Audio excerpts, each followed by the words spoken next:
Chayan, nous sommes à la veille de Ta'anit Esther. Nous allons parler de la puissance de la Torah, la puissance de l'étude de la Torah, l'urgence, l'âme du monde, l'étude de la Torah. La Torah est répartie de deux, on va dire trois. Il est marqué Kiner mitzvah ve Torah or ve derech tochechot hayim musar.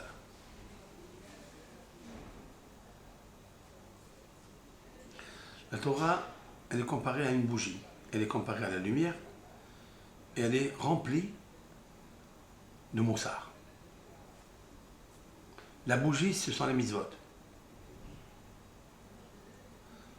La Torah, c'est la lumière. Quelle différence entre la bougie et la lumière? Chaque bougie a un support. La cire, l'huile. Tant qu'il y a de l'huile, tant qu'il y a de la cire, il y a une bougie, il y a une flamme. Mais dès qu'elle s'estompe, la bougie s'éteint. Ça, c'est la mitzvah, disent nos sages. Au moment où tu la pratiques, elle te protège. Mais une fois que tu as arrêté, elle ne te protège plus. Tu as une récompense, mais elle ne te protège plus. La Torah est une lumière. Que tu l'étudies, elle te protège. Et même après, elle te protège. Le chemin de la vie, il faut vivre avec des réprimandes, avec du moussard. Soit le moussard que tu fais toi-même, si tu es juste et droit, tu te contrôles, tu te bluffes pas, tu dis la vérité. Soit le moussard que quelqu'un qui t'aime te fait. Comme a dit Rabbeinu Yonah dans le Maxime de nos pères, un Hassid, Rabbeinu Yonah, il a dit que, au sujet que nos sages ont dit, Ukne lecha haver, achète-toi un camarade. Pourquoi faire? Pour l'étude. Rabbeinu Yonah explique Kede shiyochiach otra v'ya'ir lecha et ad-derech, afin qu'il te montre le chemin à prendre. Il t'enlève les mauvaises racines, le mauvais caractère, il t'éclaire dans ton chemin. C'est ça pourquoi l'homme il est venu dans ce monde. Un homme est venu dans ce monde pour toucher le cœur des autres. Soit par la Torah, soit par la mitzvah, soit par la tzedaka, soit par le moussard, etc. Le limud Torah, c'est la puissance avec laquelle Mordechai à Yehudi et les enfants au Heder ont annulé la Gezerah de Haman. Tout le mérite de Mordechai, pourquoi il a mérité de se vêtir de vêtements royaux, c'est grâce à l'étude de la Torah. On dit de Mordechai qu'il était Yoshev Besha'ar HaMelech. Il est assis Besha'ar HaMelech. C'est quoi Sha'ar HaMelech? Les portes du roi. Il n'est pas marqué HaMelech Ahashverosh. Sha'ar HaMelech, c'est Sha'arim Amtsuyanim Ba'alacha. C'est le Beth HaMidrash, les salles d'études. HaMelech, c'est Akadosh Baruch Hu. Le Melech. Tous les autres, c'est des Melech. Seulement des Melech. Des rois. Mais Akadosh Baruch Hu, HaMelech. L'article défini. Grâce à l'étude de la Torah, Mordechai a su ramener le peuple d'Israël à réaccomplir et réaccepter avec joie ce qu'ils n'ont pas accepté au Mont Sinaï. Une partie, la Torah orale, ils l'ont pas accepté avec joie, et la partie de Torah écrite, ils l'ont accepté avec joie. Mais lorsque la Torah orale n'est pas acceptée avec joie, il y a des Haman qui sortent. Haman a voulu exterminer tout le peuple d'Israël. Il n'y a jamais eu un homme ennemi d'Israël qui a voulu effacer le peuple d'Israël et encore en un jour, comme l'a fait Haman. Ni Nabucodonosor, ni Pharaon. Jamais ils ont voulu toucher au corps du Ham Israël. Haman a voulu littéralement les Hashmid ou l'Abed. Cette xéra, elle était très très mauvaise. Haman et Zera Amalek. Qu'est-ce que fait Haman en Iran? En Perse? Paras ou Madek? Qu'est-ce qu'il fait là-bas? Haman, c'est l'arrière petit-fils de Esav. Il est la 17e génération de Amalek et il est la 19e de Esav, puisque le père de Amalek s'appelle Eliphaz et le père de Eliphaz s'appelle Esav. 19 générations. Amalek était mauvais. C'est pour ça qu'on parle d'Amalek, on ne parle pas d'Esav, parce qu'Amalek était très très mauvais. Qu'est-ce qu'il a voulu faire Amalek? Il a voulu anéantir le peuple d'Israël. Et à Kalouchou, il nous a fait lire, il nous a recommandé une mitzvah qui s'appelle Zachor et Asher Asalecha Amalek. Souviens-toi ce qu'il t'a fait Amalek. C'est une mitzvah de se souvenir, et une mitzvah de ne pas oublier, et une mitzvah de l'effacer. Le nom de Amalek par la guerre. Mais maintenant, on ne sait pas qui est Amalek. Sanheriv, le roi de Achour, a troublé les peuples et les nations. On ne sait pas qui quoi. Autrement dit que, halachiquement, Rav Shmuel Vosner, un des grands piliers de la halakha, qui est décédé pas sous peu, de Bnei Brak, on lui a demandé la question, est-ce qu'un Allemand qui vient se convertir au judaïsme, est-ce que nous l'acceptons? Est-ce qu'il peut se marier avec une juive? La halakha est que oui. Même qu'il ait dit Timhet Zikr Amalek, et on sait ce que les Allemands antiques nous ont fait. Timhet! Même que Hitler, il marche chez moi, Zikr Amalek. Zera Amalek. Il a voulu anéantir les peuples. Mais il n'a pas décidé en un jour. Haman a décidé en un jour, du jamais vu. Aujourd'hui, l'Iran, qui est la réincarnation de Haman, dans leur bouche, nous effacerons Israël de la carte du monde. Voilà. Zera Amalek. Peut-être c'est la réincarnation de Haman. Mais il va subir. C'est sûr et certain que l'Éternel ne laissera pas une chose pareille. Tout impie, tout méchant subira le sort de Haman. Tous. Saddam Hussein, aux yeux de tout le monde, il a été pendu. Il a envoyé des scuds. Il a envoyé des scuds pour anéantir le peuple d'Israël. Il n'a pas envoyé sur les soldats ou sur les... Non, il a envoyé sur tout le monde. Pour lui, c'est le juif qui doit être anéanti. Haïoudi. Quelle est la conséquence? La pendaison. Comme je dis toujours au nom de Hida, le Hida a dit que le mazal de Hadar, le signe zodiacal du poisson, c'est que la colombe ne pond pas d'œufs. Tous les mois, elle fait un, elle fait deux. Zachar, Nekeva, mâle, femelle. Le mois de Hadar, elle ne pond pas, elle n'a pas de chance. Et Haman s'est servi de cela, car dans le Cantique des Cantiques, il est marqué que le peuple d'Israël ressemble à la colombe. Yonati behag ve'asela beset alamadrega. Yonati, ma colombe, se niche dans les rochers. Beset alamadrega, dans le niveau le plus bas, le plus caché. C'est Israël. Il a dit, il est comparé à la colombe. Alors je vais prendre la colombe, le mois de la colombe. Le mois où la colombe ne pond pas. Alors le Rav Hida, il a dit, c'est extraordinaire. Haman va régner 71 jours, c'est-à-dire 70 jours, pas plus. Haman va régner 70 ans. Et le 71e jour, il a été pendu. C'est vrai, j'ai ajouté que la colombe n'a pas pendu, mais Haman a été pendu. Peut-être il s'appelait M. Dupont.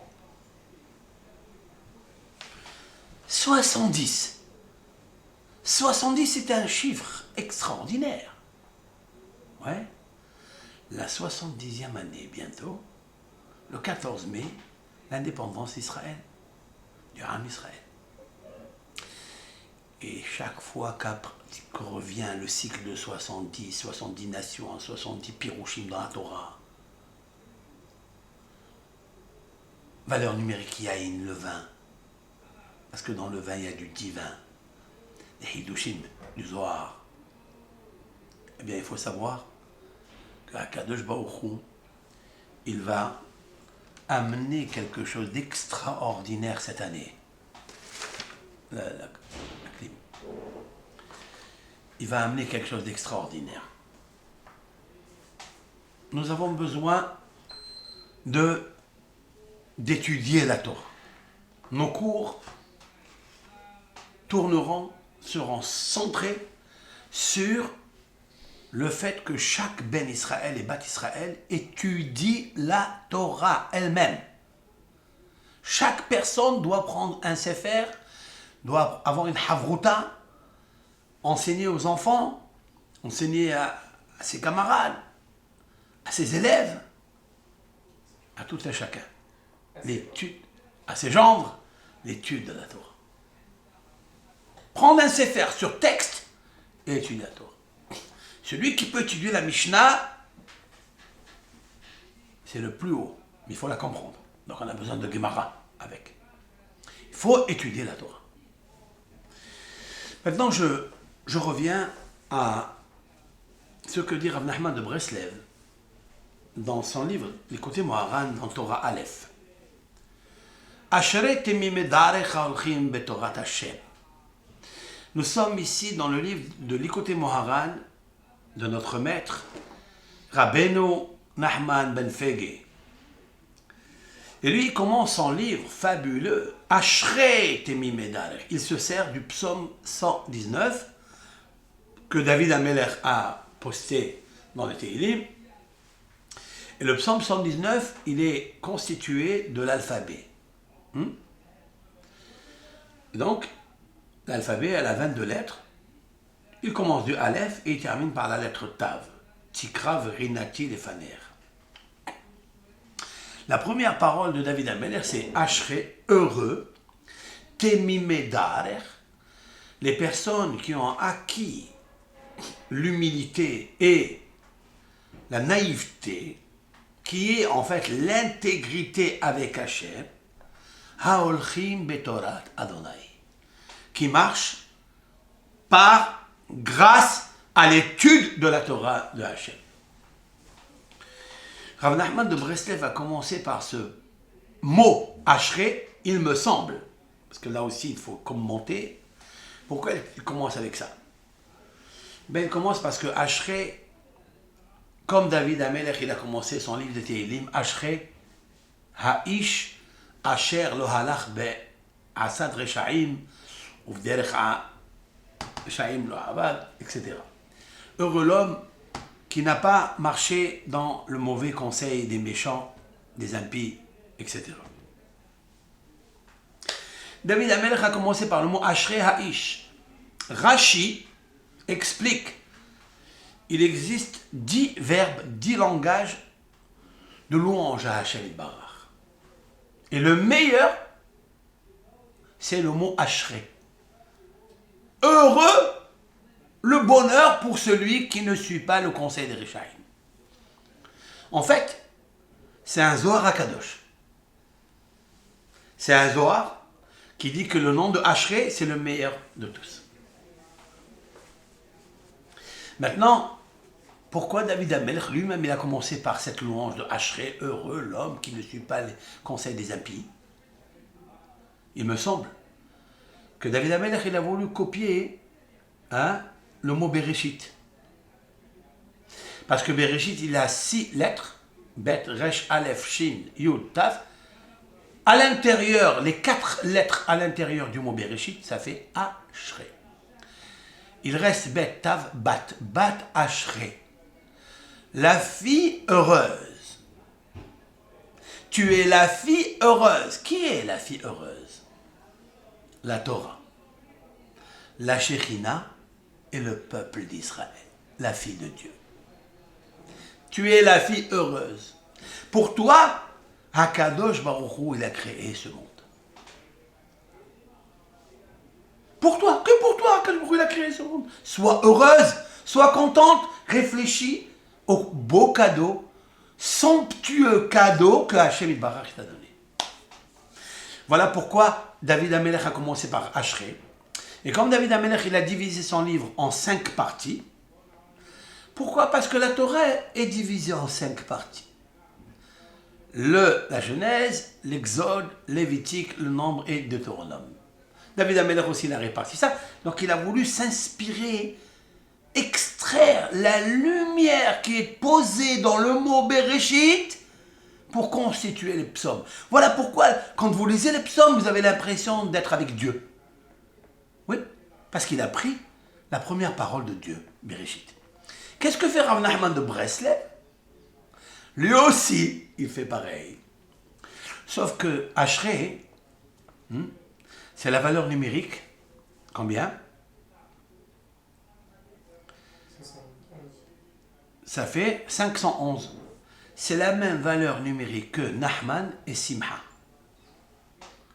La même valeur numérique que Nahman, son nom, et Simha, la joie.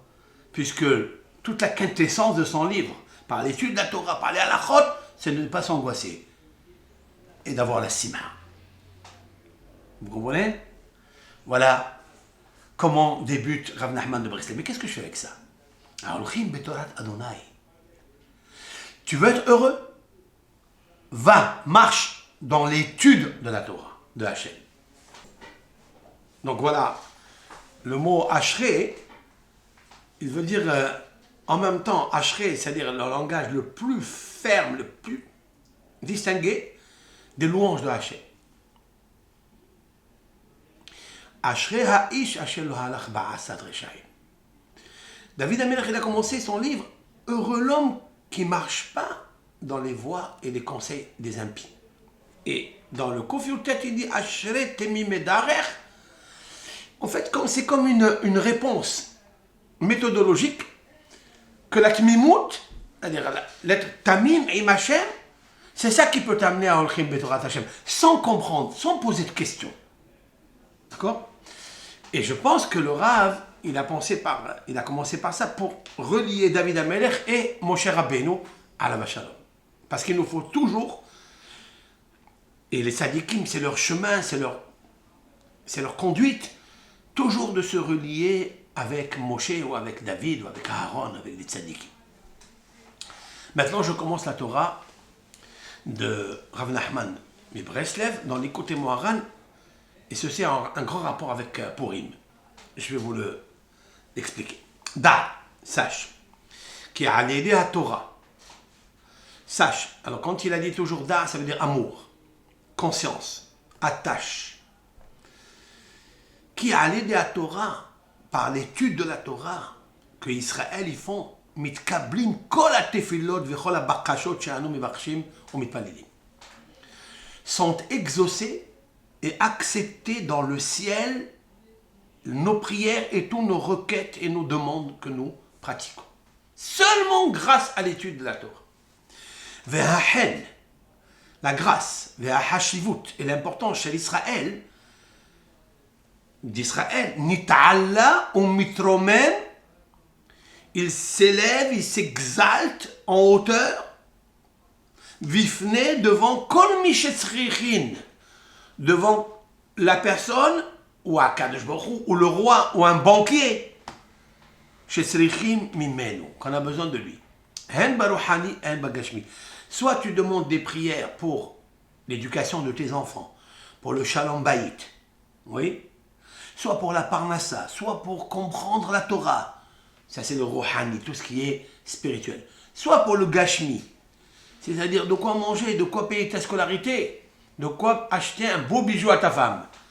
Tout est exaucé, si tu souhaites, d'abord par l'étude de la Torah. Qui est Arshav, il dit le Rav, car maintenant, dans notre époque, il parle il y a 200 ans, Ba'avonotenu harabim, à cause de nos multiples péchés, Hen, la grâce, Vahashivut, et l'importance à Amiti chez l'Israël Nafal. L'important, c'est la grâce d'Israël, elle est tombée, elle a chuté. Qui est Arshav, car maintenant, Ikar Hashivut ve'ahen hu etzlam. Il dit parce que c'est les idolâtres, c'est les impies, c'est eux qui ont la grâce, c'est eux qui ont l'abondance. Aval alidé à Torah nit'ala hahen ve'hashivut chez l'Israël. Mais si tu étudies la Torah, tu fais remonter la grâce devant Dieu et l'importance d'Israël, même aux yeux des nations.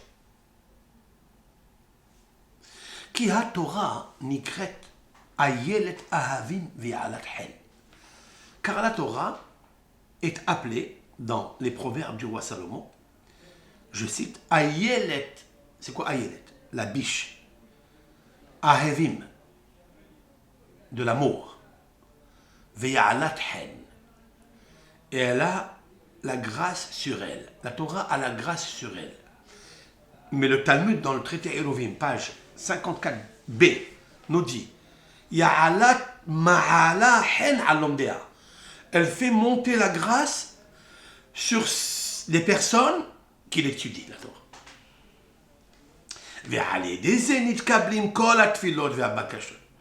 Et grâce à ça, toutes les tfilot et les prières, toutes tes requêtes, toutes tes demandes sont acceptées.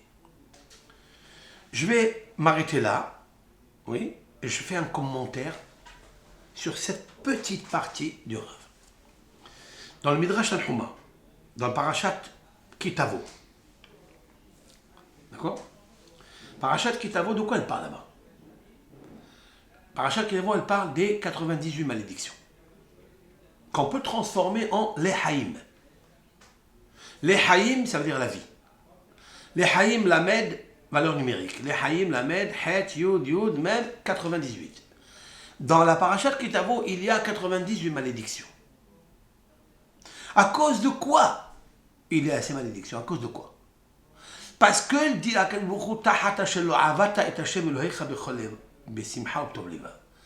parce que tu n'as pas servi l'Éternel, ton Créateur, avec joie et avec bon cœur. Merov kol, alors qu'il t'a donné tout. Tu as tout. C'est pas la peine de te plaindre. C'est pas seulement que tu regardes la moitié du verre plein au lieu de regarder celle qui est vide. Non! Tu n'as pas besoin de regarder ni le plein ni le vide. Tu es entièrement plein. Ne te plains pas. Et donc, tu as ce qu'Hachem il te donne, tu dois travailler, tu dois servir Hachem. Pourquoi? Parce que tu n'as pas étudié la Torah. Comme cette question n'ont pas répondu ni les sages, ni les prophètes, ni personne, jusqu'à ce que Dieu lui-même a répondu à cette question. Alma avda haaretz. Pourquoi la terre a été brûlée? Pourquoi le peuple d'Israël est parti en exil? Pourquoi des millions et des millions de morts en terre sainte? Au temps de Nebuzaradan, Saratabahim. Pourquoi? Réponse que Dieu a donnée. Ni les sages, ni les prophètes. Al Ozvam et Torati. Vous avez abandonné ma Torah. Vous n'avez pas donné la valeur à ma Torah. Akadosh Baruch Hu, la pupille de Akadosh Baruch Hu, c'est deux.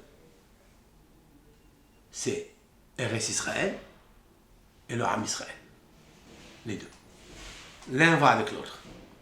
Mais celle qui les maintient, Torati. Ma Torah.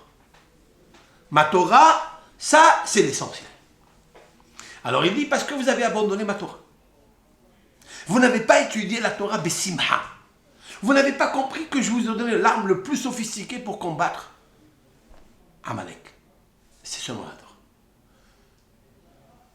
Dans ce Midrash Tanhuma là, Honi Ma'agel, c'est un rabbin. On l'appelle Honi Ma'agel. Pourquoi? Qu'est-ce que c'est Ma'agel? Parce que Besha'a Shenistarchu Israël Gshamim, lorsqu'Israël, en RS Israël, ils avaient besoin de pluie parce qu'il y avait la sécheresse. Nichnesu Etzlo. Ils sont rentrés, les Hachamim, Israël sont rentrés chez lui. Mais Amroulo, ils lui ont dit, Itpalel alenu, prie pour nous. Chez Anu Tzrichim le Matar, on a besoin de pluie. Miyad, immédiatement, Ag-Ouga, il a fait un rond. Là, tu vois, Ouga, c'est comme un gâteau. Ouga. Mais Ouga, c'est un rond. Qu'est-ce qu'il a fait Honi à Me'agel? Pour ça qu'on appelle un Me'agel. Shaya Me'agel Egoulim. Parce qu'il pratiquait des ronds. Il a fait un rond à terre, il est rentré à l'intérieur. Ve'amad betocha, il est rentré à l'intérieur. Les kayem machine emal al mishmarti e'emoda. Pourquoi? Pour dire que ce rond-là, c'est le cercle, c'est la rempart. La rempart, c'est la Torah. La Torah s'appelle Mishmeret. C'est une garde, qui te protège. Il a dit, moi j'étudie la Torah, je rentre dans ma garde. Il demande à Akadosh, envoie la pluie s'il te plaît. Et les pluies ont commencé à s'égoutter, c'est-à-dire des petites gouttes. Amar lokar sha'alti. Il a dit, Honi à Me'agel, il a dit, c'est pas comme ça que j'ai demandé. Et là, Gishme Ratson Beracha Ondava. J'ai demandé des pluies d'abondance, de volonté et de bénédiction. Alors les pluies sont tombées, pas trop fortes, pas trop légères, au milieu qui donne l'abondance. Mi garam lo liyot mitpallel ve'akadosh baruch hu shomea, dit le Midrash. Qui a causé que Honi à Me'agel prie et Hachem exauce? Alimudat Torah she'aya shomea. L'étude de Torah qu'il comprenait et qu'il étudiait. C'est pour ça qu'il a dit, tu veux le rempart, crée le rempart. La Torah, elle s'appelle un rempart pour le Ham Israël. Il faut l'étudier. Individuellement, l'étude de la Torah, c'est tellement bon, c'est la meilleure thérapie contre le Yetzer Hara, contre toutes les maladies. Et elle est naturelle. Il n'y a pas de produits chimiques, il n'y a pas de chimio, il n'y a rien, elle te guérit l'âme. Comme il a dit David Amelech dans les psaumes, Refa'a nafshi ki hatatilach. Refa'a, il parle à la Torah. Guéris mon âme car j'ai fauté à ton égard.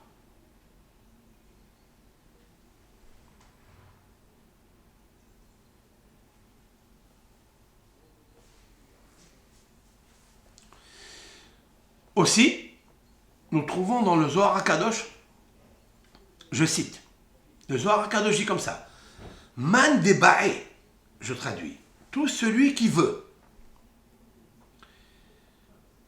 Des kucha berechu ikabel tzlute, que HaKadosh Baruch Hu accepte ses prières, ishtadel beoraita.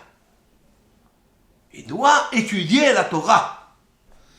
De'ihu etz hayim. Parce qu'elle est l'arbre de la vie.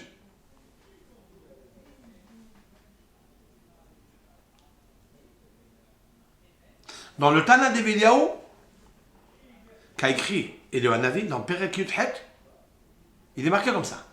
Vekevan shelomed et ta Torah, Eliyahu Hanavi, il nous dit, quand tu étudies la Torah, hareze mevi tova la'olam. V'yachol hu levakesh rahamim u litpalel lifnei HaKadosh Baruch Hu. C'est pour ça que je voulais apporter ça. Ce sont des preuves très anciennes. Je parle d'Eliyahu Hanavi, je parle du Zohar HaKadosh, je parle de Tanhuma, 1800, 2000, Eliyahu Hanavi, c'est Pinhas, donc on remonte à 3600 ans, pour confirmer ce qu'il a dit Rav Nahman de Breslev. Et en fait, Shlomo HaMelech, il a devancé tout le monde lorsqu'il a dit Ayelet Ahavim ve'adat hen. Parce que pour que les prières soient exaucées, il faut étudier la Torah. Et la Torah s'appelle la biche de grâce. Elle te donne la grâce à tes yeux et tout ce que tu pries avec grâce, c'est accepté. C'est clair? On continue. Ki ish ha-Israeli, car tout ben Israël, sarich tamid leistakel behasechel shel kol davar. Il lui faut constamment, instamment, projeter son analyse, son regard de contemplation, behasechel, dans l'esprit qui se trouve dans toute chose.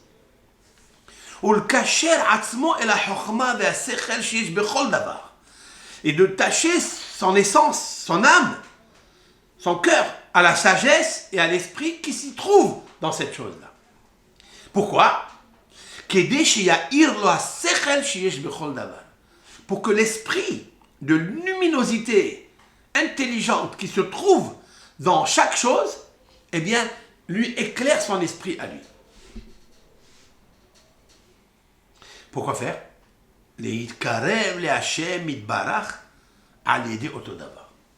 Pour se rapprocher de Hakadosh Baruch Hu.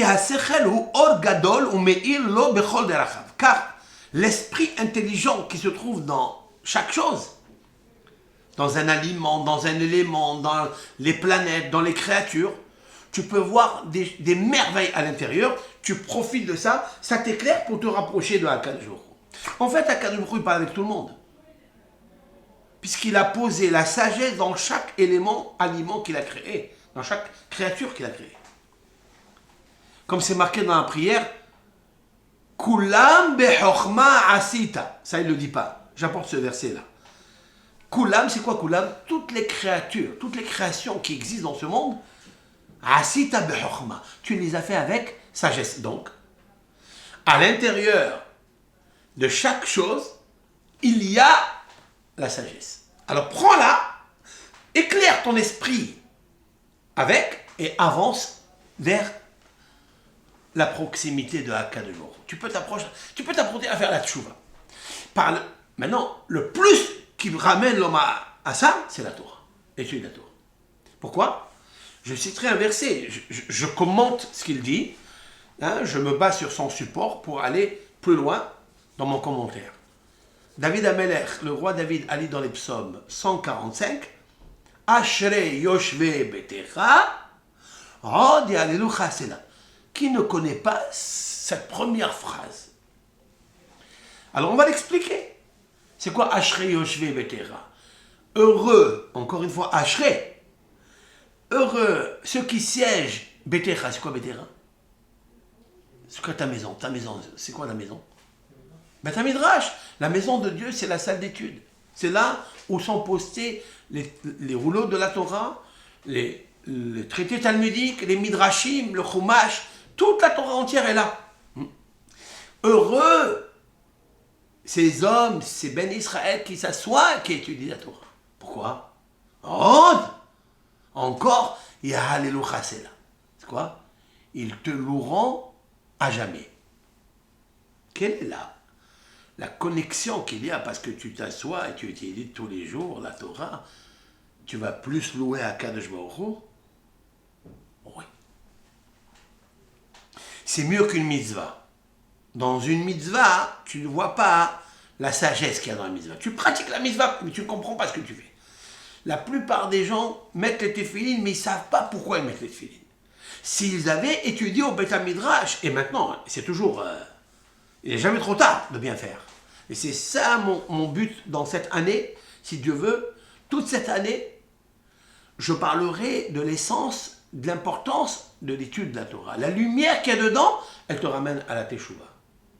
Comme on dit dans la prière, la deuxième bénédiction dans la Hamida, Hashivenu avinu letorater. Vekarvenu malkenu la'avodater. Ve'ahazirenu bitshuva shelema lefaner.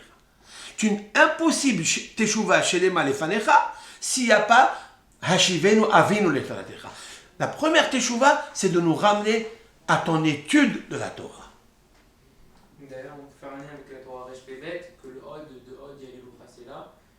après justement à Shreya, c'est avec l'étude de la Torah qu'on trouve le Hod qui est en nous, c'est-à-dire le. Oula, là, tu as fait quelque chose de beau.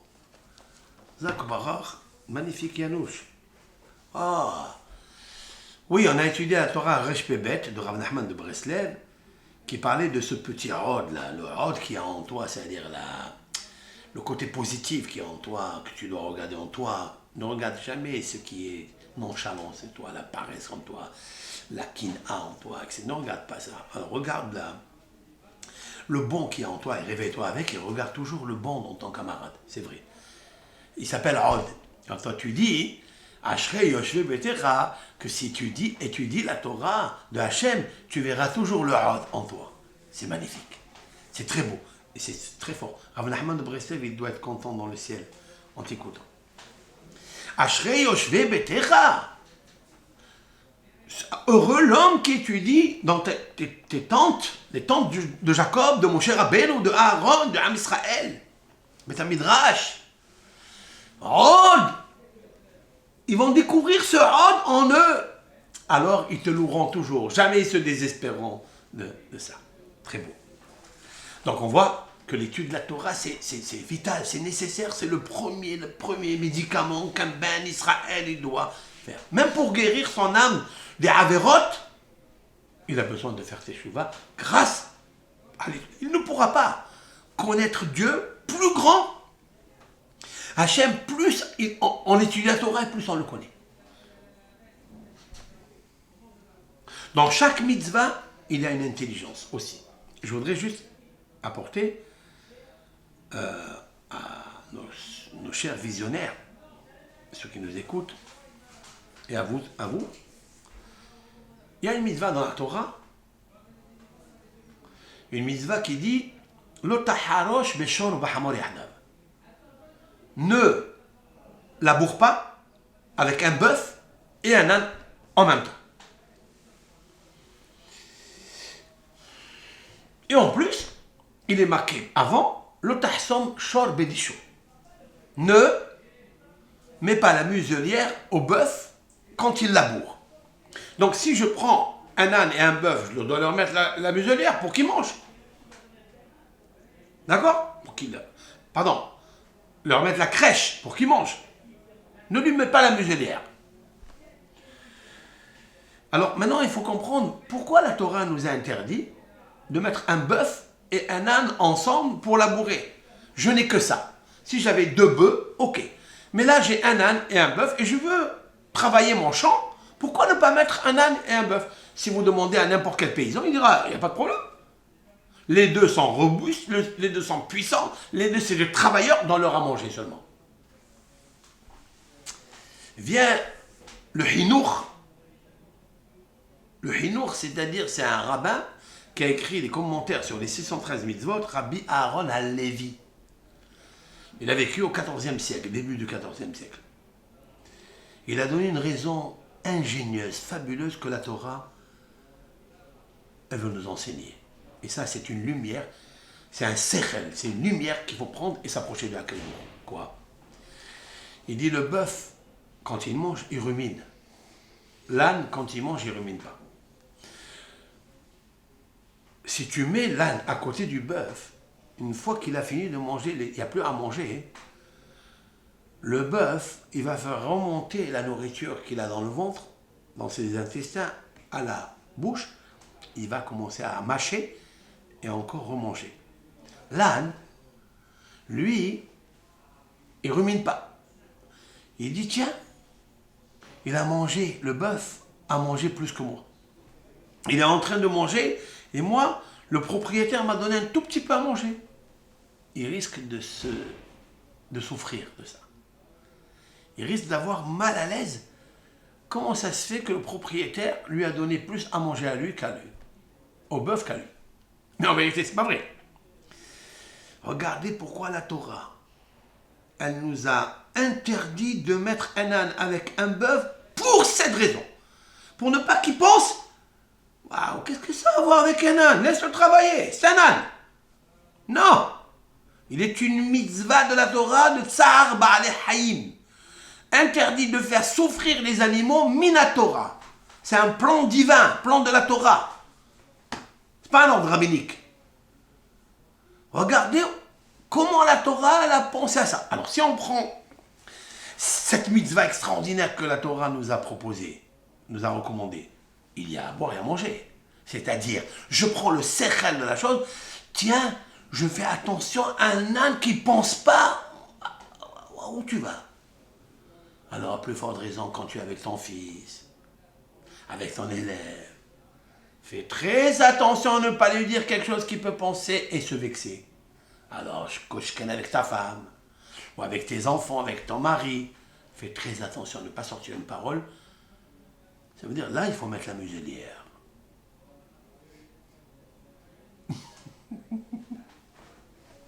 Ne la bourre pas trop. Surtout que des fois, elle est à la bourre.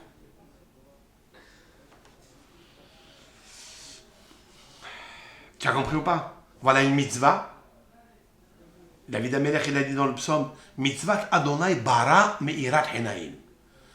La mitzvah de Hachem, elle est en bonne santé, elle est claire. Elle t'éclaire ton visage, tes yeux. Oui. Quand tu regardes, comme je viens d'expliquer maintenant, comme l'a expliqué Rabbi Aaron Alevi, le Hinour, comment il expliquait pourquoi la Torah interdit l'âne et le bœuf pour labourer, tu comprends la profondeur de l'idée, du conseil qu'il y a dedans, ça t'éclaire tes yeux. Et tu fais quoi avec ça, si tu t'éclaires les yeux? Tu t'approches de Hachem. Tu dis Hachem, combien tes mitzvot, elles sont belles, elles sont remplies d'amour pour les créatures. Alors tu es saisi d'effroi et tellement tu es content que l'allégresse, hein, elle t'enlève tout ce qui est graisse dans le cœur. La graisse qui t'empêche de comprendre la lumière et la chorma qu'il y a dans chaque chose. Voilà ce qu'on peut dire dans ce commentaire pour ajouter, hein, c'est un rajout sur Rav Nachman de Breslev. Je reprends, qui a Sechel ou Or Gadol, car dans toute chose, l'Éternel il a posé une intelligence. Et cette intelligence, c'est une grande lumière qui va t'éclairer à toi dans tous tes chemins. C'est une feuille de route, comment te conduire. D'où il le sait ça, hein? Que Moshe Katouv. Donc, vous savez très bien que Rav Nachman, comme le Talmud, comme les sages dans le Midrashim, ou tout autre Rav, quand il avance une idée, il faut qu'elle soit suivie d'un verset. Il faut apporter toujours une traçabilité, une référence parmi les 24 livres de la Bible. Sinon, on ne peut pas avancer. Hein? C'est comme si tu veux passer la douane, il faut un visa. Le visa, c'est le psukim de la Torah. Tu m'apportes un pasouk, je suis d'accord avec toi. Mais si quelqu'un dit quelque chose sans référence, ça, pas bon. Apporter une intelligence sans référence est une carence. Qu'est-ce qui est marqué dans l'Ecclésiaste du roi Salomon, chapitre 8? Hormat Adam Ta'ir Panav. Je l'explique, la sagesse d'un homme éclaire son visage. C'est très beau. On va expliquer ça veut dire quoi. Ça veut dire quoi? Quelqu'un qui est beau, quelqu'un qui est rayonnant. Alors ça c'est la sagesse. Hein? Ou bien on peut dire non. Lorsqu'un Adam, lorsqu'un homme, tout homme, et Adam, parce qu'il est dommé, Adam il vient de Adama, oui? Il vient de Adama, ok. Il est extrait de la terre. Adam, Adama, ok. Adam, Dam, parce que l'homme il est du sang. Mais à l'intérieur de lui, il a la chokhma, il a la sagesse qui est extraite de la Torah. Mais il y a une sagesse qui est extraite aussi de toute chose, merveille qui existe dans le monde, de toutes les créatures, d'un animal par exemple. Oui? La Torah a dit que nos sages, ont dit que si la Torah n'avait pas recommandé la tzniut, c'est-à-dire la pudeur, si la Torah n'avait pas recommandé cela, l'homme aurait appris la pudeur du chat. Le chat en hébreu s'appelle Hatoul. Het-ta-vav lamed. Hatoul. Anagramme du mot louhot. Sans les louhot, j'aurais appris de Hatoul.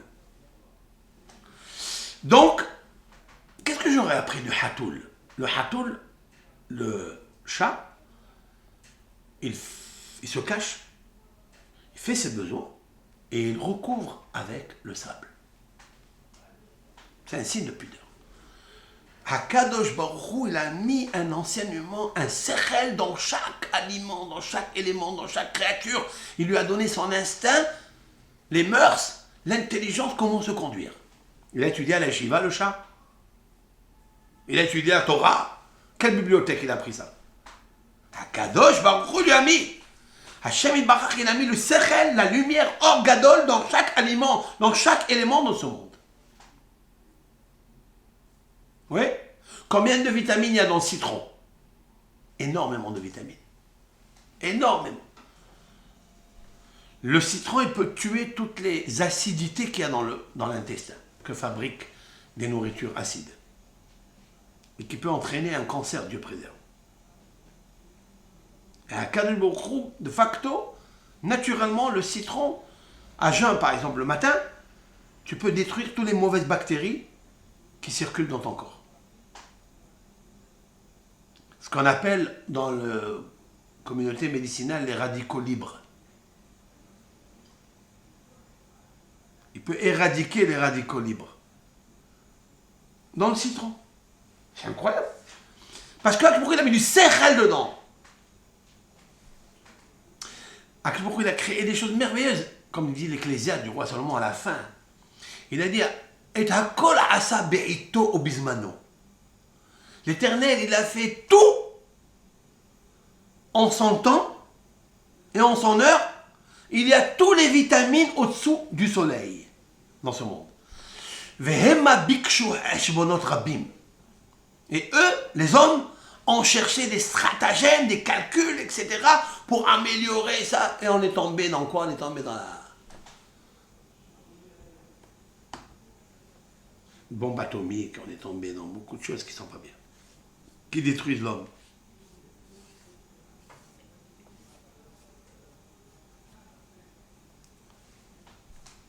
C'est pour ça d'ailleurs, pour le hatoul, les couches, on les appelle en hébreu, en Israël, hitoulim.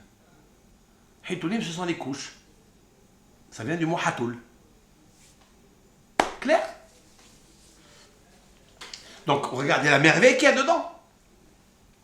Chokhmat Adam. Lorsqu'un homme, il emploie la sagesse, et il voit la sagesse dans chaque chose, que Akadosh Baruch Hu, il a posté dedans, Ta'ir Panav. C'est quoi Ta'ir Panav?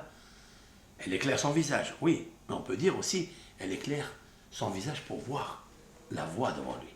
Le sentier de lumière. Il existe deux sentiers. Il y a des sentiers où ils sont pleins de cailloux. Et il y a des sentiers qui sont pleins de lumière. Tu peux marcher toute ta vie là où il y a des cailloux. Tu n'arrives pas à marcher. Ça veut dire, la métaphore, c'est qu'un homme, il doit réfléchir pour balayer tous ces cailloux qui le troublent, son esprit. Voilà donc une petite Torah de Rav Nachman. Maintenant, il dit, est-ce que ça a existé une personne dans le monde, depuis que le monde est monde jusqu'à aujourd'hui, une personne intelligente qui a su extraire l'intelligence de chaque créature, de chaque merveille de ce monde? Y a-t-il ou pas? Il dit oui. Vezeh Behinat Yaakov. Notre patriarche Yaakov avait cette notion-là, que Yaakov Zacha la Bchora. Parce que Yaakov a mérité le droit d'aînesse. Il est né le deuxième, après Esav, mais Yaakov est devenu le premier-né. Qu'est-ce que ça veut dire, mériter le droit d'aînesse? Chez Hu Réchit, parce que le droit d'aînesse s'appelle Réchit, les prémices. Et qu'est-ce que les prémices? Qu'est-ce que le Réchit? C'est la sagesse. Les prémices, Bereshit, c'est les prémices. D'accord? Vous avez vu que le mot Réchit, il est composé du Resh, Aleph, Shin, Yud, Ashre, Tav, temime. Ashre, temime darer. Ça le réchit. Ça veut dire que la personne qui a compris que son cerveau, qui est le prémisse de toutes les intelligences et de tous les organes du métabolisme humain, le cerveau, il peut capter des énergies extraordinaires qui se trouvent dans toutes choses dans ce monde. Comme quoi, de là, nos sages ont tiré dans le traité talmudique Shabbat, ou Avodah Zarah, que les patriarches ont étudié et pratiqué la Torah avant qu'elle soit donnée au mont Sinaï à Moshe. Et tout le monde se pose la question, mais comment ils sont arrivés à ça? La réponse est tout ce qu'il y a dans ce monde. On peut capter des choses extraordinaires, mais il faut les prémices. Il faut ne pas abîmer, souiller le cerveau qui est le capteur de la sagesse qui s'appelle les prémices, pour lesquelles Dieu a posé l'intelligence dans ce monde. Bereshit, on peut expliquer comme ça, Bereshit, parce qu'il y a la sagesse, Bara Elohim et Hashamayim et Haaretz. Parce qu'il a mis dans le ciel et dans la terre, il a mis ce qu'on appelle le prémisse, le Réchit. Et le Réchit, ça veut dire le Sechel, Or Gadol Shiyesh Bechol Davar Vedavar. Il y a un pasouk, c'est Réchit Chochma, Il va l'amener. Il va l'amener de suite. Hazak.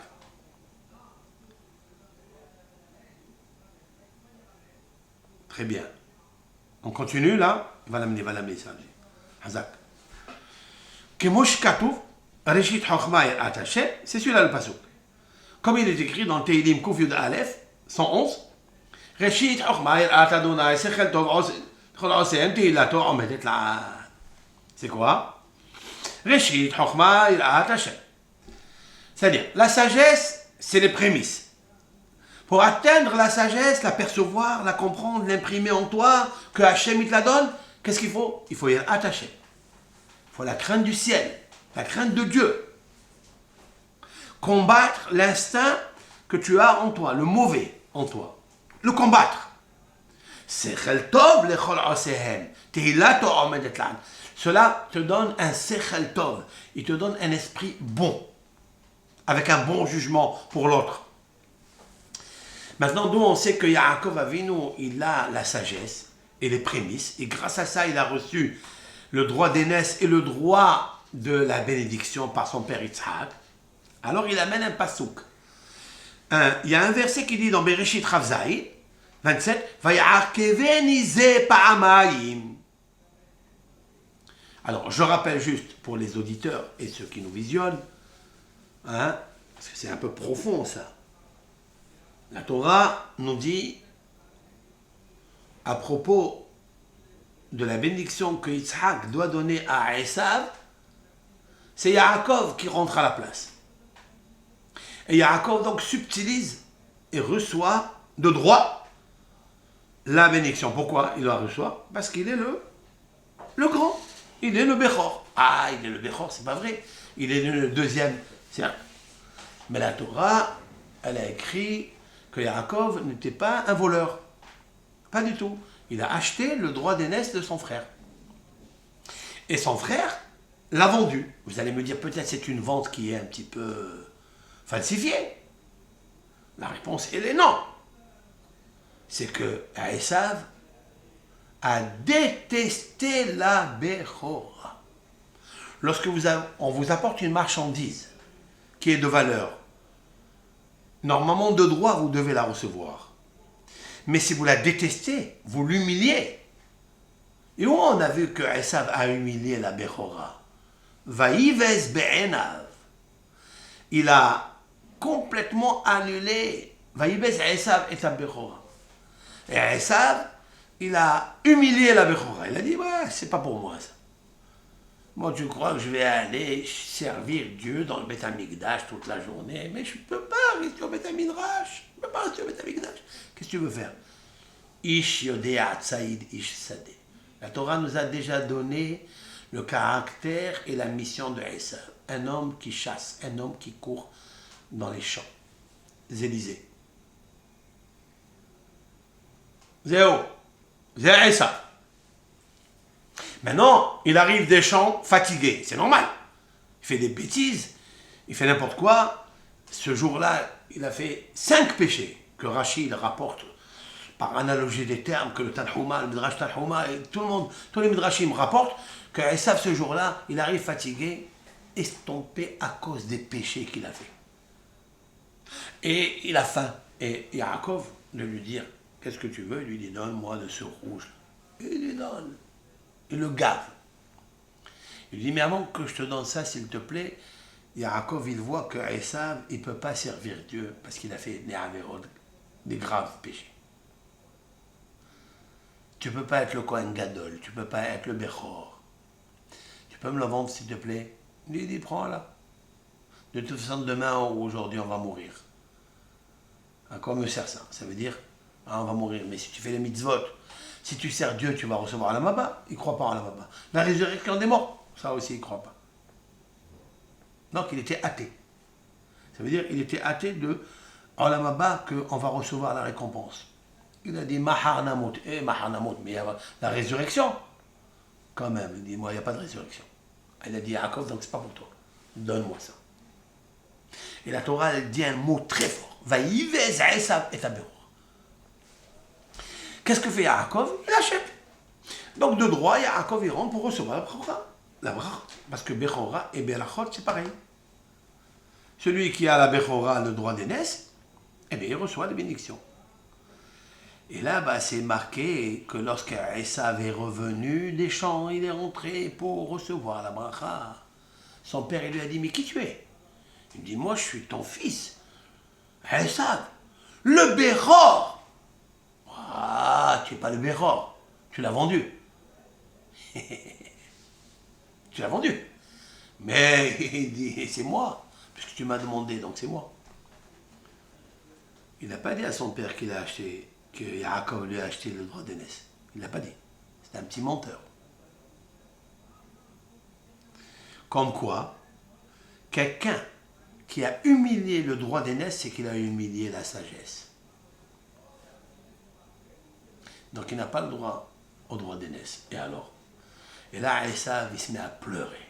C'est maintenant qu'il comprend que le bel Israël, Yaakov, il est très, très, très rachou, parce qu'il adore la sagesse.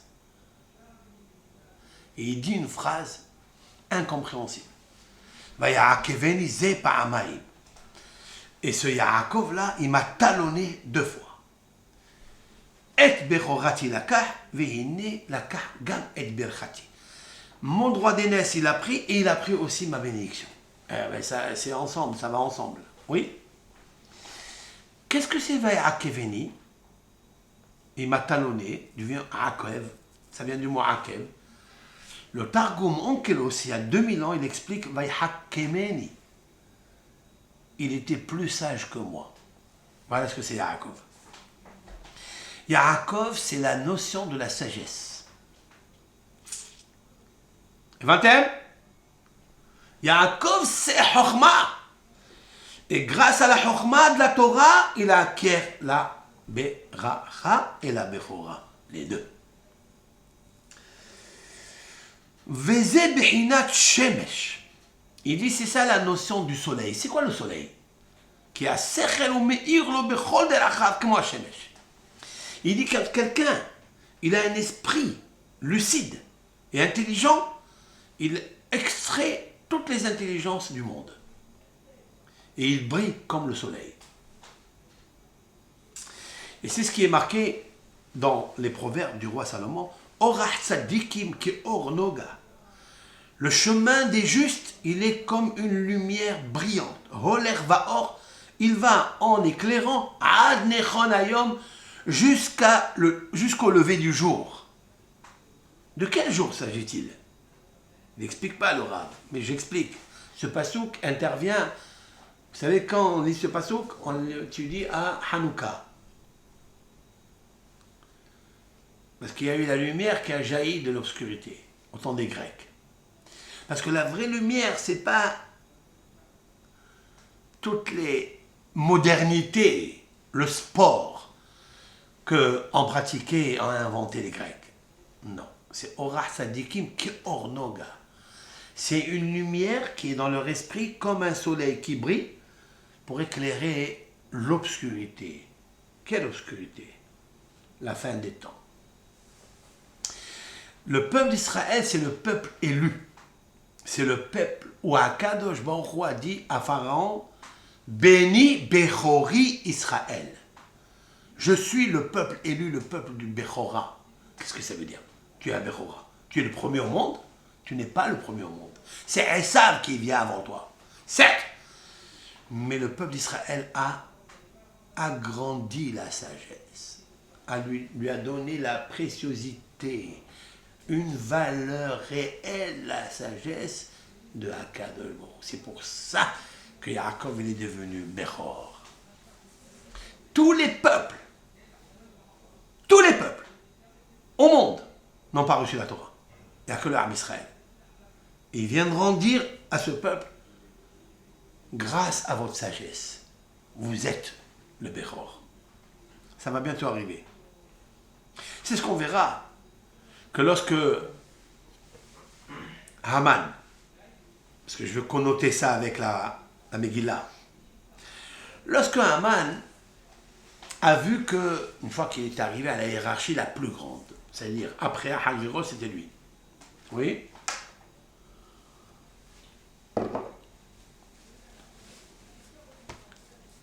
Il rentre chez lui à la maison, en passant par la porte du royal, du roi, du palais, et il voit Mordechai, et Mordechai ne se prosterne pas. Il est en colère. Qu'est-ce qui est marqué à son propos? Vayives be'enav lishloach yad be'Mordechai levado. Il a eu honte d'éliminer Mordechai seul. Il a dit, je vais tuer qu'une seule personne. Mais à qui il appartient Mordechai? Il appartient à Moshe Rabbeinu, à Yaakov. Aux tribus de Yaakov, la tribu de Binyamin. Je vais rentrer chez moi à la maison, je vais demander à ma femme, Gzdora de sa femme, Arisha. Il rentre avec les enfants, avec les sages, et leur dit, voilà, j'ai un problème. Le roi, s'il m'a élevé, il m'a donné, personne ne peut, des millions de personnes qui se prosternent. Et alors, qu'est-ce que tu veux? Il dit quelque chose qui doit nous éveiller, mais alors, un Moussar Askeldi, Vechosé, tout ce que je vous ai dit maintenant, que j'ai la richesse, j'ai beaucoup d'enfants, beaucoup d'employés, beaucoup de serviteurs, tout le monde se prosterne devant moi. Ah ouais, il est arrivé au Kavod, à Tsoum, oui. Kozé, tout ça, Enenu Choveli. Ça m'est égal, ça me fait rien. Biroti, lorsque je vois Mordechai Hayodi Omer, Besha'ar HaMelech, Ve'eno Mishtahaveli. Tant que je vois Mordechai, ce juif, qui ne se prosterne pas devant moi, il reste faux. Je veux savoir qui est cet homme. D'où il tient cette force? Ils lui ont dit, celui-là, Mizera Yehudi, Mordechai. C'est de Mordechai, Mizera Yehudi, il est de Abraham, Ishaq, Yaakov, Habibi. Tu ne peux pas contre lui. Tout ce que tu feras, tu as donné 10 000 lingots d'argent pour acheter ce peuple, pour le tuer, oui. Abraham Avinu et Moshe Rabbeinu, ils ont déjà devancé les shkalim qu'il a pris Moshe au Beth HaMikdash pour le Mishkan, pour construire le Mishkan. Ils ont déjà donné les shkalim. Ils t'ont déjà devancé 1000 fois, ils t'ont devancé. Et vous savez que Mordechai, c'est Moshe Rabbeinu. Comme il a dit le Rahida à la Vachalom hier, c'était sa Hiloula. Maran Hida, le nucléaire, il a dit que Ish Yehudi Haya Beshushan, on va lire ça. Ish Yehudi, un homme hébreu, juif. Valeur numérique, Ish Yehudi, Moshe. 345. Ouais. J'avais ajouté en son temps, avec l'aide de Hachem, un Hidouche Gadol. Si vous prenez Ish Yehudi Aya Beshushan Ushmo. Ouais. Ushmo. Il y a le même.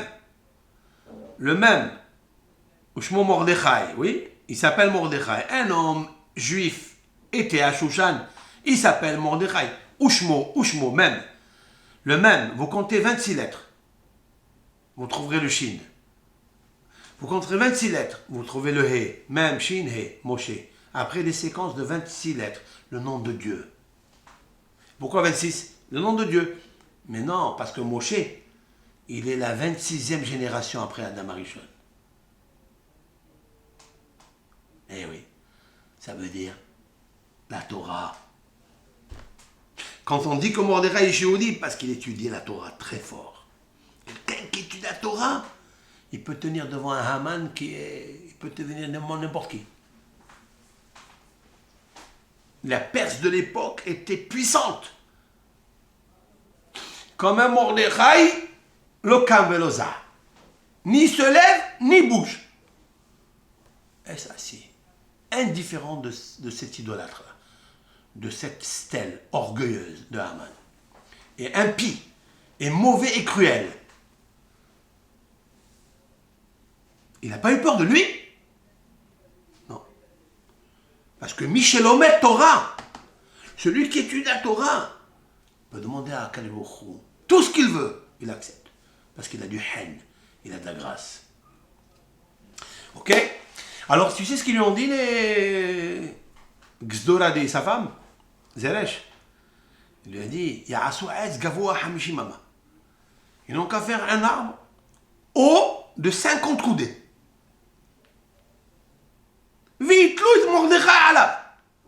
Et qu'ils pondent Mordechai dessus. 50 coudées, c'est 25 mètres de hauteur. Pour que toute la ville, et même des villages loin de Suse, d'accord? Où était Mordechai, où était Ahasverosh. Ils voient Mordechai, Dieu préserve, pendu. Ah, il a dit, c'est tellement bien, cette idée, elle est formidable. Il y a une grosse question ici.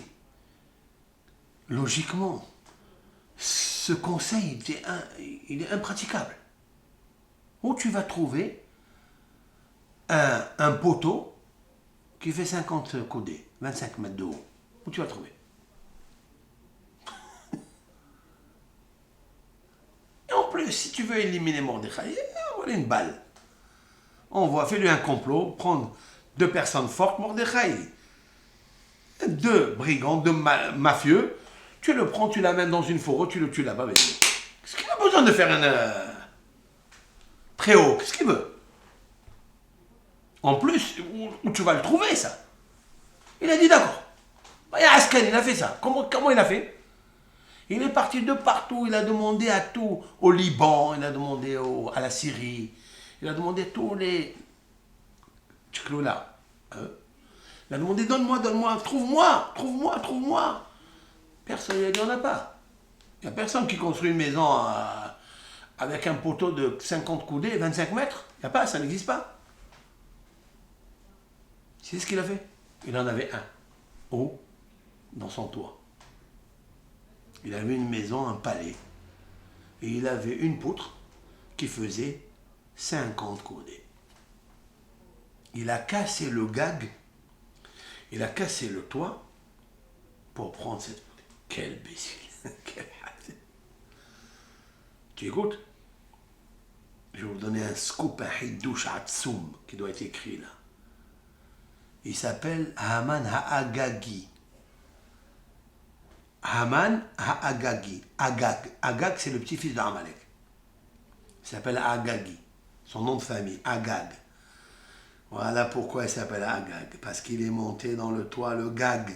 En hébreu, le toit s'appelle Gag. Il a cassé le gag pour pondre Mordechai. Tu as compris? Mais en fait, c'est un gag, mais c'est un gang. Il s'est cassé lui-même avec ça. Parce que quand vous cassez le toit pour prendre la poutre, vous avez mis une poutre sur toi.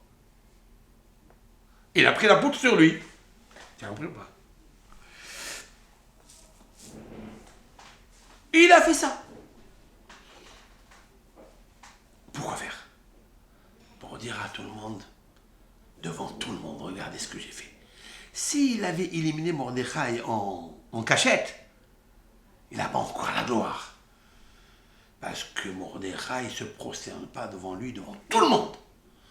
D'ailleurs, le Sanhédrin, ses camarades du tribunal rabbinique, lui disaient, Mordechai, Madoua ata over al mitzvot hamelech. Mordechai, pourquoi tu transgresses la parole du roi Hachvérosh qui a dit de se prosterner devant Haman? Il leur a dit, partez d'ici. Et à cause de ça, il y a beaucoup qui ont quitté le Sanhédrin, à cause de Mordechai. Parce qu'ils ont dit, il est en train de nous causer des choses graves. Mordechai, l'étude de la Torah, elle est puissante, c'est comme mon cher Rabbeinu. Pas peur de Amalek. D'accord? Alors maintenant, le matin, il est parti voir, comment il s'appelle, Hachvérosh, pour aller lui demander l'autorisation de pendre Mordechai. Donc on est dans le chapitre de la Megillah 6.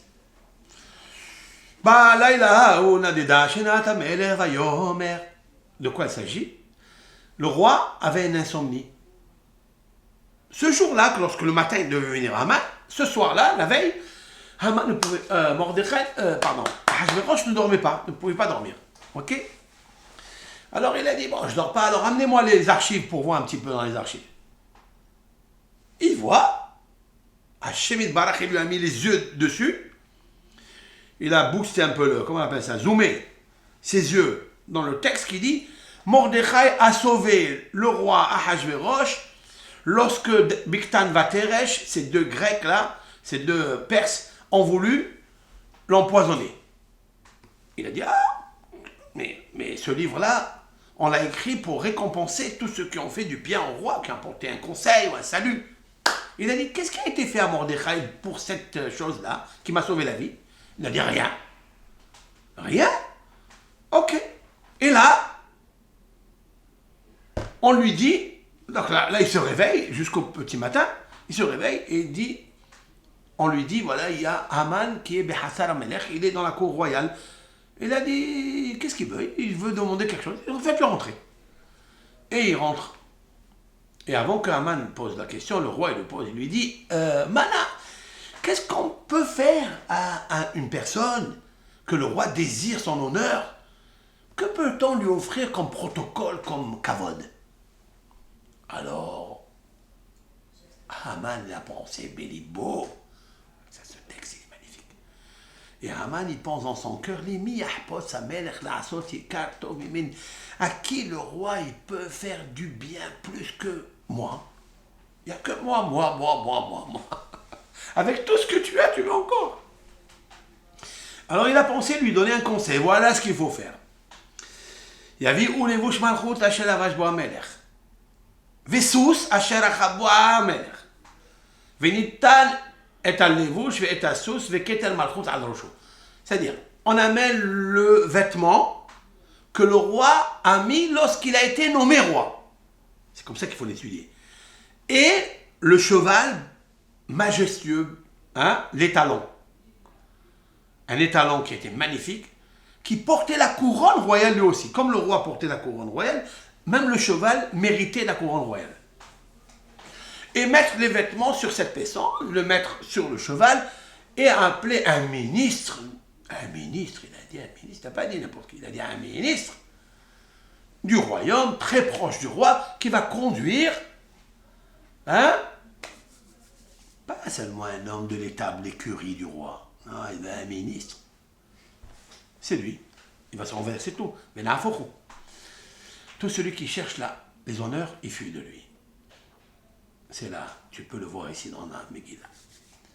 Alors il lui a dit, si c'est comme ça, et après, il va le promener et ils diront, ainsi, on fera à l'homme que le roi désire son honneur, de lui faire honneur. Alors il lui a dit, Ken, il a fait des bâtards, tu as bien parlé, Maher.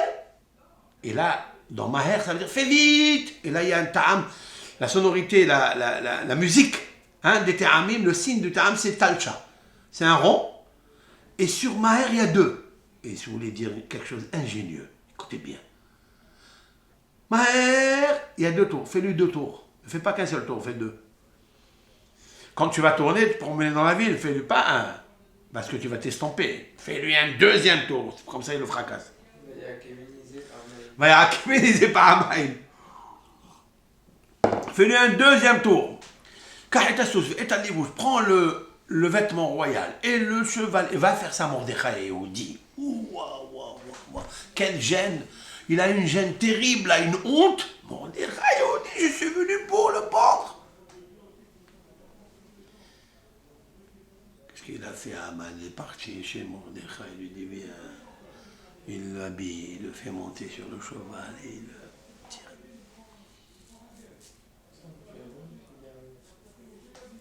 Il a vraiment talonné en plus, parce qu'il est derrière lui. Il l'a talonné. Maintenant, écoute bien. Après cette phrase, quand il l'a fait tourner, dans ce chapitre 6 de la Megillah, verset 13, il est marqué. Vayashov Mordechai el Sha'ar HaMelech. Et Mordechai, après le deux tours, il est revenu el Sha'ar HaMelech, aux portes du roi. Et Haman nidhaf, et Haman a été repoussé avec El Beto, chez lui à la maison. C'est-à-dire, on l'a pris et on l'a jeté comme ça. Allez, va chez toi. Ils sont venus deux gardes corps, ils ont commencé à pousser Haman. Allez, rentre chez toi. Va, ça veut dire, va chez ceux qui t'ont conseillé, va, ta femme, va. T'as conseillé un mauvais conseil, va, El Beto, c'est-à-dire sa femme. Va, c'est vrai. Ils l'ont jeté là-bas. Comment? Avel, endeuillé. Avel, c'est quelqu'un qui a perdu quelque chose, qui a perdu un enfant, qui a perdu un proche. Avel, va Hafouy Roche. Hafouy Roche, ça veut dire la tête basse. Humilié. Voilà, fin de citation du texte. J'ai posé une question quand j'étais très jeune à la lecture de ce passage. Quoi? Normalement, il fallait marquer le contraire. On parle de Haman. Haman a pris Mordechai et il a dit il fallait dire Haman nithaf el beto ou Mordechai shav el sha'ar HaMelech. Haman, avec ce qu'il a subi comme humiliation, il a subi le deuil de tout son kavod et l'humiliation. Et après Mordechai, il est reparti à son chemin, à Sha'ar HaMelech. Pourquoi il a dit le contraire? Alors, je veux dire comme ça. Écoutez bien ce que je veux dire. Le Serara est très grand. Haman, au moment où il a promené Mordechai, il lui est monté une idée géniale dans son cerveau. Il a dit, je suis en train de subir l'humiliation, c'est pas grave. Mais je sais que Mordechai, après cet orgueil qu'il va avoir, il va morfler. Il va subir. Pourquoi? Parce que maintenant, il a pris le vêtement du roi. Il a mérité devant tout le monde le vêtement du roi. C'est sûr que dans son cœur va se cacher une petite idée d'orgueil. Et avec ça, Akadosh Baruch Hu va le détester. Pourquoi? To'avat Adonai kol gevalev. Le roi Shlomo a dit dans les proverbes, To'avat Adonai, abomination de Dieu, kol gevalev, tout celui qui est orgueilleux de son cœur, même un tout petit peu d'orgueil, Hachem le déteste. Exécrable et abominable aux yeux de Dieu. Même un tout petit, kol geva, kol dehu, même un tout petit peu, dit la Gemara dans le traité Sota, page 3a. Même un tout petit peu d'orgueil, Dieu le déteste. Il a dit à Haman, il est arrivé le moment où Mordechai va tomber, il va chuter très fort, mais c'est par Dieu lui-même. Quand il a fini, qu'est-ce qu'il a fait Mordechai? La juxtaposition de ce texte. Il dit non. Mordechai, il est reparti directement là où il était, dans son petit coin, assis. Sha'ar HaMelech. L'orgueil, le kavod, le protocole, les honneurs ne lui ont rien chatouillé le cœur. Il ne s'est pas excité. Il n'a pas été agité. Du tout. Et en fait, El Sha'ar HaMelech, c'est le Beth HaMidrash.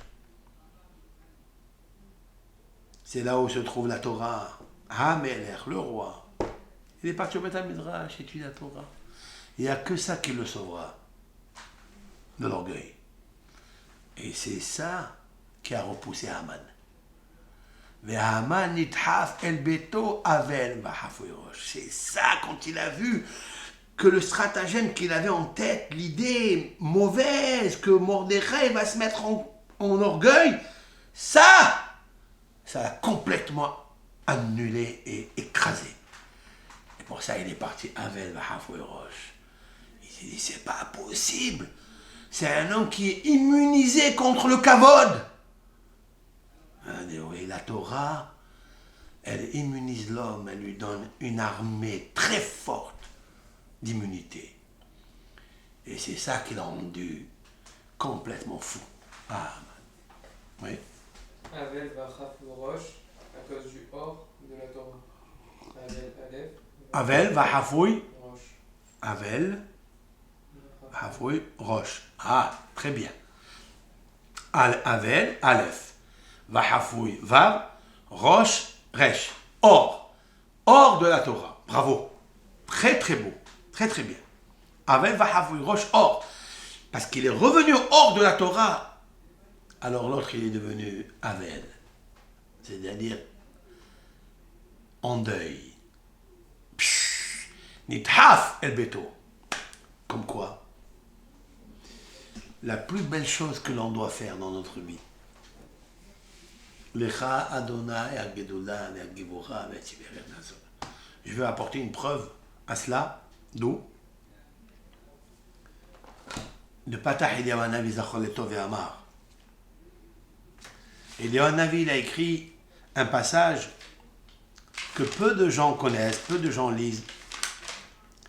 Après le Tikkun Hatzot, après la prière les louanges que l'on fait à Dieu à l'heure de minuit, pour le Beth Amikdash, etc.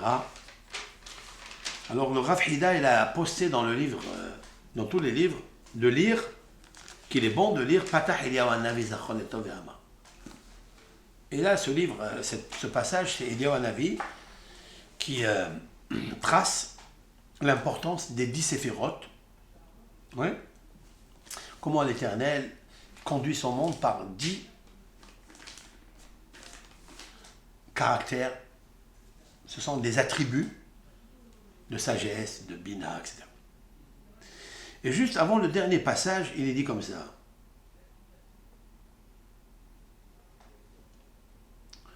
Eliyahu Hanavi, il parle avec Rabbi Shimon Bar Yochai. Il lui dit, en ces termes, je cite, Koum Rabbi Shimon, lève-toi Rabbi Shimon. Ve'ithaddishun milin al yedach. Et tu vas innover des paroles, des prophéties par toi. C'est-à-dire, par toi vont passer des hidushim niflaim, des innovations, des prophéties. Deha, car reshuta itlach legalla'a razin temirin.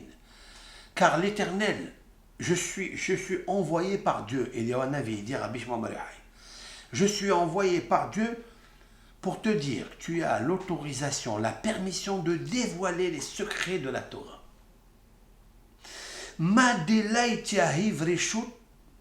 Ce que, c'est-à-dire, cette autorisation n'a jamais été donnée à personne de dévoiler les secrets de la Torah. Les Shum Barnash Atkehan. Ça a été donné à aucune personne depuis le monde qu'est monde jusqu'à maintenant. Toi, Rabbi Shimon Bar Yochai. Oui. D'accord? Donc Rabbi Shimon Bar Yochai, qui a écrit le Zohar Kadosh, Nitzuz de Moshe Rabbeinu. Enfin, il avait les trois, il avait Moshe, il avait Aaron et il avait David HaMelech, comme l'explique là-bas lui-même dans la Hidras Zuta, dans la partie qu'il a dévoilée à un groupe très réduit, un petit groupe de Havra Kadisha, Rav Hamnunaz Sava, Rav Abba, tous les grands de ce monde-là, Rabbi Tzhak. Il y avait 10 personnes inclus. Rabbi Shimon Bar Yochai leur a dévoilé des choses. Et là-bas, il parle de Moshe Rabbeinu, il parle de Aaron, il parle de David. Très, très, très chauffe ça. Bon, peu importe. Maintenant, Rabbi Shimon Bar Yochai, il entend de Eliyahu Hanavi qu'il est le seul à avoir l'autorisation du ciel de dévoiler les choses. Il peut s'enorgueillir, non? Et quoi? On dit, Rav, vous avez fait un ridouche magnifique. Il y a la pommade, le kavod. Le kavod, il t'envahit. Qu'est-ce qu'il a fait immédiatement, Rabbi Shimon Bar Yochai, pour casser ça? Kam Rabbi Shimon patah ve'amar. Il s'est levé, Rabbi Shimon, il a ouvert la bouche et il a dit, Lecha Adonai ha-gedula ve'ha-givura ve'ha-tiferet ve'ha-netzach ve'ha-hod. À toi appartient Dieu la grandeur. C'est-à-dire le Hesed, la Givura, la force, Atif-Eret, l'harmonie, l'éternité et Ahod, c'est-à-dire la splendeur. Pourquoi il a dit ça? Pour ne pas se vêtir d'un vêtement royal qui ne lui appartient pas. De rester toujours humble. Malgré le kavod que Dieu lui a fait, attention, attention, de toujours, quand vous arrivez à un poste, de là j'ai appris quelque chose, vous avez appris une étude, vous avez étudié la médecine ou je ne sais quel poste vous avez eu, vous êtes arrivé à être le président d'une grosse société financière, etc. Vous êtes le gérant, vous êtes le tout. Attention, attention, attention. Il faut dire Lecha Adonai ha-gedula. Toujours. Vous êtes arrivé le président de la communauté. Ouais, c'est bien. C'est un rôle magnifique. Parce qu'il doit s'investir pour le peuple d'Israël. Il doit se soucier de beaucoup de choses. Il est bon de lire ce qu'a dit Rabbi Shimon Bar Yochai. Lecha Adonai. D'où il a appris? De David HaMelech. Parce que David HaMelech, c'est lui qui a dit cette phrase. Quand ils l'ont nommé roi, il a dit attention que je m'enorgueillisse. Lecha Adonai ha-gedula ve'ha-givura ve'ha-tiferet. Je ne veux pas prendre ce qui t'appartient à Hachem. À toi appartient la grandeur, le protocole, l'importance, tout. Toutes les qualités, c'est toi. Maintenant, moi, je dis autre chose. D'où il a appris David? De Mordechai Yehudi, d'ici. Mordechai Yehudi, quand il lui a donné le kavod et tout le monde avait à s'use, il n'a pas usé de cela. Il est revenu tout de suite étudier, comme d'habitude, dans son petit coin, la Chochma. Ashrei Yoshve Betecha. Plus tu étudies la Torah, oh, dit Al-Chassel. Encore. Tu dévoileras des choses, un bon esprit, Or Gadol, Sechel Gadol qu'il y a dedans, et tu loues Kadosh Baruch Hu, parce qu'il faut revenir toujours à la louange de Hachem, sans t'enorgueillir. Voilà pour ce petit cours. On continuera cette Torah avec cette explication de Hachem. Et Tzofim, Tzofot, tous ceux qui nous voient, c'est pas évident d'écouter des cours un peu difficiles, parce qu'ils sont un peu difficiles, c'est une gymnastique d'esprit qu'il faut suivre, mais je vais très très doucement. Mais c'est ça la Torah. La Torah, c'est d'écouter des hidushé Torah, parce que le hidush, il te met haddesh otra, il te renouvelle. Quand j'écoute moi le hidushim, comme le Gaon de Vilna, sa femme, elle lui préparait des repas pour toute la semaine parce qu'il allait en exil. Il allait se mortifier dans des forêts, dans des villes qui ne le connaissaient pas. Il s'habillait comme un pauvre pour aller étudier, pour casser son orgueil, pour prier plus avec Shvirat Lev, prier toujours avec un cœur brisé pour Hachem, avec humilité, tsar pour Israël, pour avoir la souffrance du Ham Israël et prier pour la Shekhinah.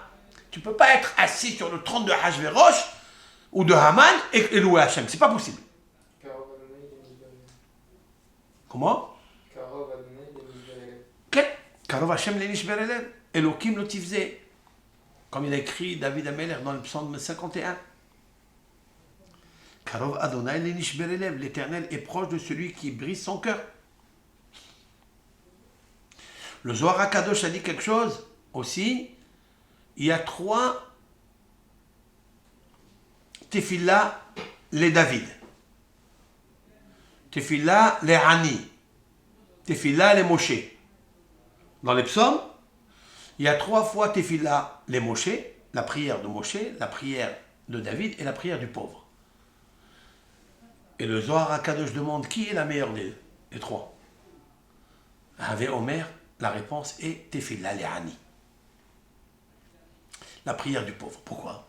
Les tvere liba, tout va. Parce que le pauvre, il n'a rien. Et il prie avec brisure du cœur. Et Hachem, il exauce sa prière. Tefillah les Hani ki atov velifnei Adonai yishpor siho. Le Hani, il verse tout son cœur et son âme devant Hachem. Mais le Moshe et David ne peuvent pas verser la richesse pécuniaire ou la richesse de l'intelligence qu'ils ont dans leur cœur. Ils ne peuvent pas. Parce que la richesse, elle t'amène à une obstruction quelque part. Elle t'amène à un veto quelque part de l'approchement de Hachem.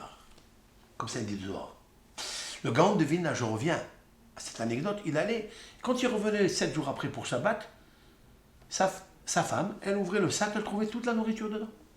Sauf la bouteille d'eau qu'il buvait. Elle lui a dit, alors, tu as mangé? Il a dit, la vérité, j'avais pas faim. Mais comment tu as subsisté? Comment tu tiens debout? Il lui a dit, hey, douchez-toi. L'étude de la Torah, elle te remplit. Je lui ai apporté un verset à cette anecdote que David Amelech il a dit, ta Torah, elle est dans mes entrailles. Toi, tu manges la Torah? Oui. Moshe Rabbeinu, 40 jours et 40 nuits sans manger, sans boire. Et comment il a mangé? Torah tra betoch me'ai. Les douchim de la Torah te remplissent de joie. Comme il a dit David Amelech dans le psaume 119, le verset Sas anochi al imratecha kemotse shal al rav. Sas, ça veut dire je suis content al imratecha. Quand j'étudie tes paroles de Torah, je suis tellement content, comme celui qui trouve un grand butin d'or et de lingots d'argent. Toi, tu fais ça? Qui? Ils savaient la Torah fort. Ils savaient que la Torah, c'est ça qui est le plus fort. C'est ça la lumière qui peut éclairer le Ham Israël dans l'exil. Comme il a dit David Amelech dans le psaume 119, verset Lamed, Loulé Toratra sha'ashu'ai az avati be'oni. Loulé Toratra, si tu n'avais pas la Torah, sha'ashu'ai qui est mon bijou, qui est mon exaltation, ma joie, az, alors, avati be'oni. Je me serais évadé, perdu, évanoui dans l'histoire de la galoute à cause de ma souffrance. La Torah, ça qu'il faut. Limouda Torah, en kmo limouda Torah, en. Dans le Zohar, c'est marqué, c'est une Gemara d'ailleurs, qu'il faut étudier la nuit dans sa maison. C'est marqué que la nuit, il faut étudier un peu de Torah dans sa maison. Kol Baït, je cite en termes de Hachamim, pour juste un rappel, pour montrer l'importance de l'étude de la Torah. Kol Baït she'en bo, Kol Torah balala, toute maison qui n'a pas la voix de la Torah dans la nuit, dans cette maison, nisraf, il brûle. Il brûle? C'est quoi ça? Ça veut dire qu'il brûle. Ouais, des maisons qui n'étudient pas la Torah, ils ne brûlent pas. Mais ils ne brûlent pas avec le feu, mais il y a un autre feu qui brûle. Il n'y a pas de shalom bayit. Il n'y a que la guerre, il n'y a que la colère. Ça brûle aussi. Le limouda Torah apporte le shalom bayit. Il éteint le feu de la mahloket. Toute la mahloket que les guerres, que les pays impies, idolâtres, ils veulent, si on étudie la Torah, ce qu'il a dit le Rav Nachman tout de suite. Alidé limud la Torah, kol atfilot mitkablot. Par l'étude de la Torah, toutes les prières, tout, Mashiach viendra. Ça rejoint ce que vous avez dit au début pour la réponse que Hachem lui-même a donnée concernant la terre d'Israël, qu'elle a brûlé. Parce que... Pourquoi la terre d'Israël a brûlé? Voilà. Là-bas, c'est pas une maison. Toute la maison de Dieu, elle a brûlé. Parce qu'il n'y avait pas le Torah. Il n'y avait pas la lumière de la Torah. Tout ça, c'est de la philosophie. Ce que je viens de dire, c'est tout de la philosophie.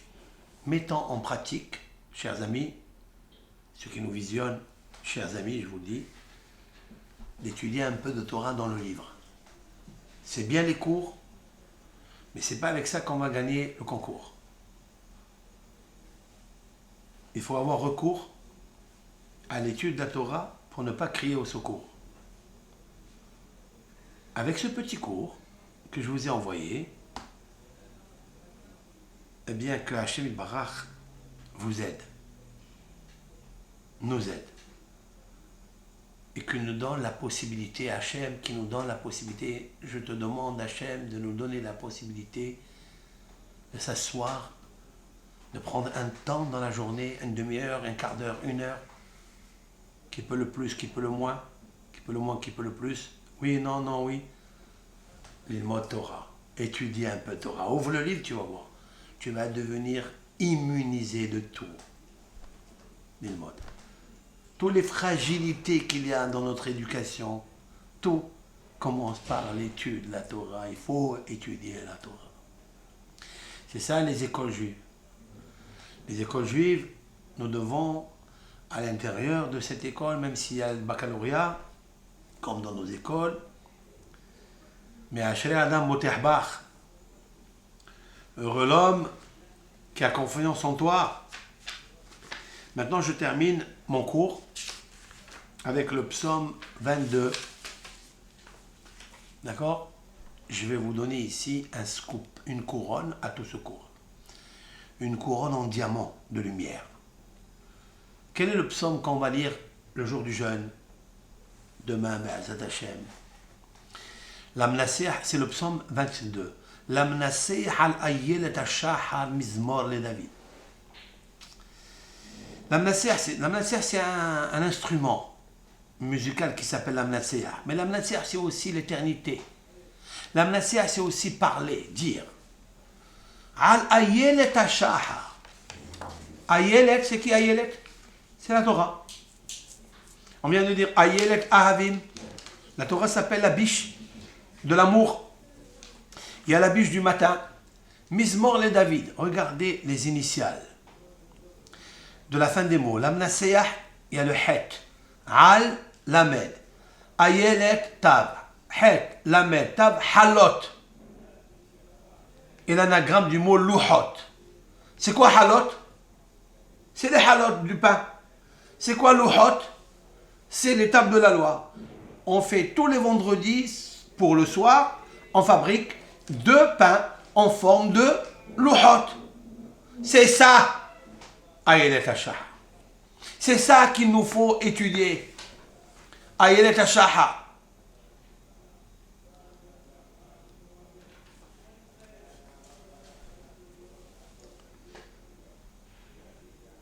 C'est ça la Mnaseh al-Ayelet Hashah. Mizmor le David. Et la réponse que Esther à Malka, elle va dire, Eli, Eli, lama azaftani. Mon Dieu, pourquoi m'as-tu abandonné? Et pourquoi tu m'as abandonné? Parce que tu as abandonné la Torah. Et c'est pour ça que la génération de Mordechai, elle a réitéré l'acceptation par amour de la Torah. Maintenant, si tu regardes les initiales de l'Amnaseh al Ayelet, Lamed Aïn Aleph. Lamed c'est 30, Aïn c'est 70, Aleph c'est 1, 101. C'est qui? Michael. Valeur numérique Michael. Pourquoi Michael? 101. Il nous faut répéter, dit le Talmud, 101 fois le texte du Talmud. 100, c'est pas bon. Mais 101, c'est bon. Parce que quand tu étudies, tu aimes la Torah. Si tu l'aimes, tu la répètes. jusqu'à 101 fois, alors la Torah, elle te dit, je suis avec toi. Et c'est pour ça que Ayelet, c'est l'anagramme du mot li ot. À moi, un signe. Quel signe? Yeshuati, de ma délivrance. Lorsque tu étudies la Torah, elle devient Ayelet Ahavim, l'amour. Elle te fait monter la grâce sur tes yeux et sur ton visage. Qu'est-ce qu'elle a fait? Esther, alors qu'elle était laide, moche, après 3 jours de jeûne, elle est rentrée et Ahasuerus, quand il l'a vu, il a vu du haine extraordinaire. D'où lui est venu ce haine? Parce qu'elle a recommandé à Mordechai, à tous les bénis Israël, allez-y au Beth Midrash, étudiez la Torah. Lorsque eux, ils ont étudié la Torah, ils ont envoyé la grâce sur elle, même qu'elle avait 3 jours de jeûne.